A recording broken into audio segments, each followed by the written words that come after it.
우리 이 한덕수 애봉 총리가 아직 정신을 못 차렸어요. 외신 기자단이랑 농담했던 부분에 대해서 아직도 반성을 못 하고 있습니다. 네, 해명만 내놨는데요. 워낙 기자들이 통역을 제대로 듣지 못하는 마이크 상태가 됐기 때문에 미안한 감정을 완화시키기 위해서 농담을 한 거다. 한글을 얘들은 이상하겠어. 무슨 말이야 이게 도대체. 이거 혹시 영어로 한 건가요? 근데 나는 이게 네. 악의가 두 번이라고 생각되는 게, 예? 요 얘기를 갖다가 이제 영어로 옮겼을 때 어떻게 될지를 알고 한 얘기예요. 무슨 얘기냐면 본인이 이 얘기를 영어로 옮기는 게 무슨 단어인지를 떠올린 상태에서 한글을 한 거야. 어차피 외신 기자한테 말해야 되는 거니까. 그래서 이 얘기가 넘어갔을 때 자기 내심 여기가 하이조크로 해갖고 한번 빵 터지겠구나 라고 하는 기대감을 갖고 말하는 게 보이더라고. 나도 그걸 봤거든. 그 기자회견 때? 기자회견 때 얘기하는 게, 그러니까 일상적인 한국어로 말하는 게 아니라 영어로 옮기기 좋게끔 말 단어하고 순서를 맞춰가지고, 이게 이제 우리 흔히 하는 말로 이게 대칭 화법이잖아요. 이게 미안한 거면 마이크 소리가 어떻게 된 겁니까? 이게 말하면 일종의 격언 같은 거야. 일상적인 언어가 아니에요. 그걸 맞춰가지고 이 얘기를 했다는 거지. 그러니까 이거는 굉장히 의도적으로 이런 얘기를 한 거야. 그리고 그 의도를 통해 갖고 얘기를 던졌는데 분위기가 싸하니까 표정이 싹 바뀌어요. 내가 이런 얘기할 분위기 아니었구나. 자기 딴에는 잘 던진 멘트라고 생각했던 거지.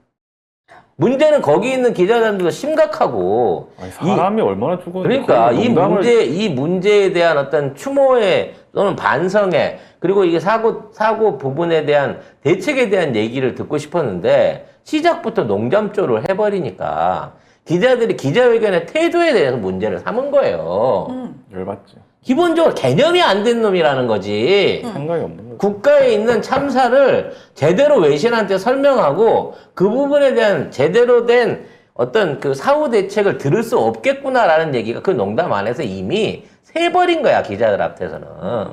이 정부는 제대로 해명할 생각이 없겠구나라는 걸 알려줘 버린 거지. 또 사실은 그 외신 기자하고 한 것도 원래는 1시간이었는데 2시간 넘게 했다 이런 거 있었잖아요. 그것도 보면은 왜 외신들한테만 그렇게 해? 우리나라 언론에는 왜 그 정도 안 해준대? 우리나라 할 필요가 사람도 없거든. 훨씬 많이 죽었는데. 법원에서 쫙 날렸거든. 응? 출입 기자들한테. 검찰에서. 자, 요거 함구하고 요런 단어 쓰지 말고 요런 방향으로 몰고 갑시다. 라고 있다는 거죠.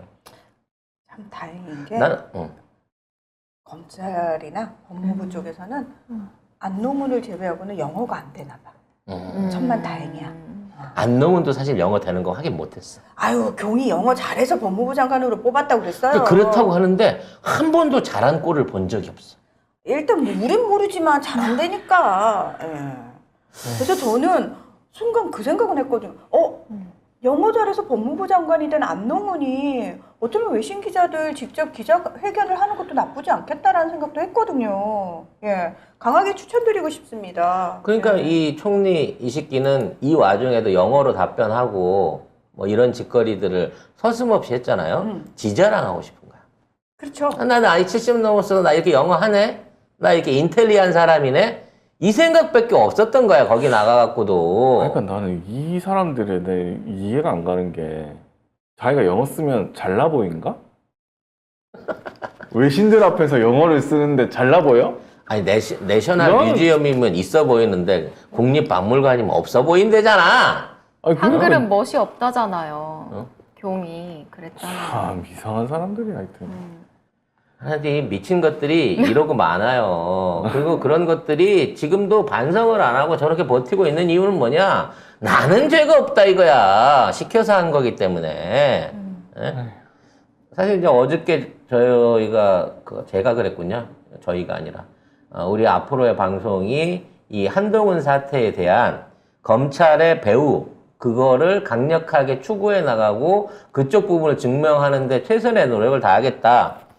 청담동 의혹, 이번에 이태원 참사, 그리고 낙탄 사건에 대한 끊임없는 추적과 제보를 하겠다라는 말씀을 드렸는데 일단 어제 방송이 나가고 오후부터 우리 이제 뭐 국회에서부터 이러한 의문이 저거 송 작가가 음모론으로 제기하다라고 말할 수 있는 수준이 아니라 공론화가 돼가고 있는 것 같아요. 다행이라고 생각합니다. 숨을 수 있어서. 네. 많은 분들이 이제는 이 검찰의 배후설에 대한 부분을 제시하고 그거를 증명하기 위한 이러한 활동들을 하고 있다는 거죠. 이게 우리 방향이, 우리가 보는 방향이 틀리지 않았다는 걸 증명하고 있는 거예요. 그리고 거기에 대해서 한동안 펄펄 뛰고 있는 것도 그게 핵심이기 때문이라는 거거든.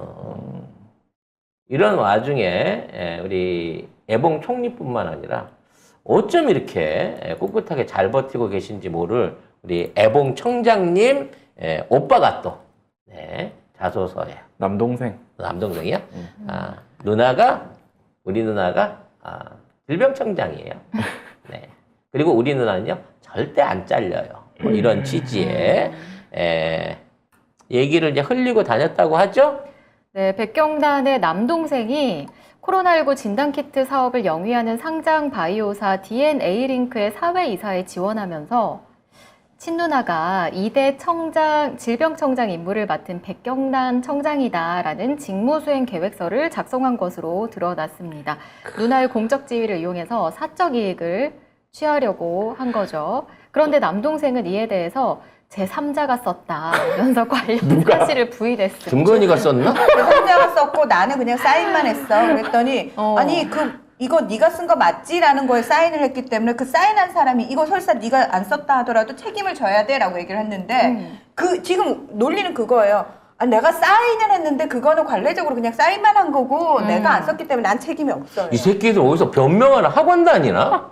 무슨 말이에요? 서초동에 학원 있어? 아니 이게 말이나 돼 그게?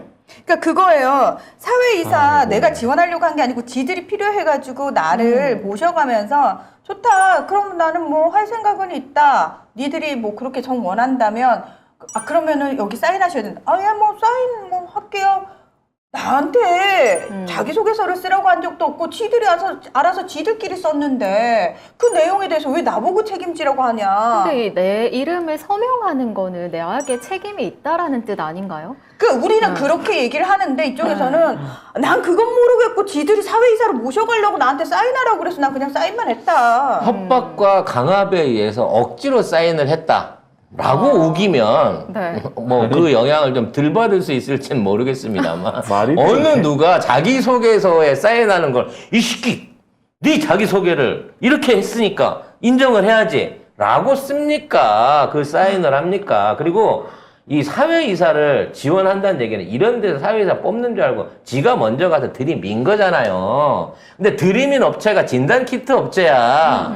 이거는 너무나도 대놓고 속보이는 짓거리인 거지. 아니, 직무수행 계획서에 우리 누나가 백경란 청장인데 이걸 쓰는 놈이 어디 있어 도대체? 그러니까 내가 그 암시적인 거야. 우리 누나가 청장이기 때문에 대한민국 진단키트는 우리가 아도 칠 수 있습니다라는 암묵적인 미안합니다. 네.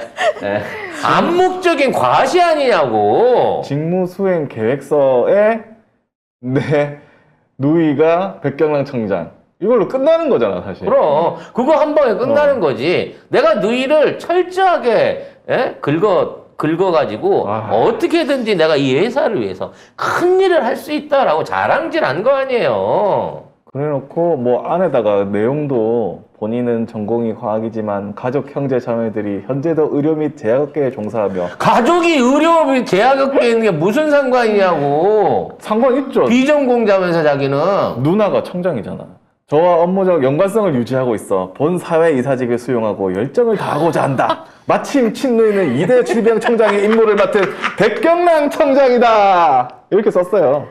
근데 지가 안 썼대. 지나가는 말로 가족관계, 누나, 2대 질병청장 이렇게 썼으면 실수라고라도 보겠어.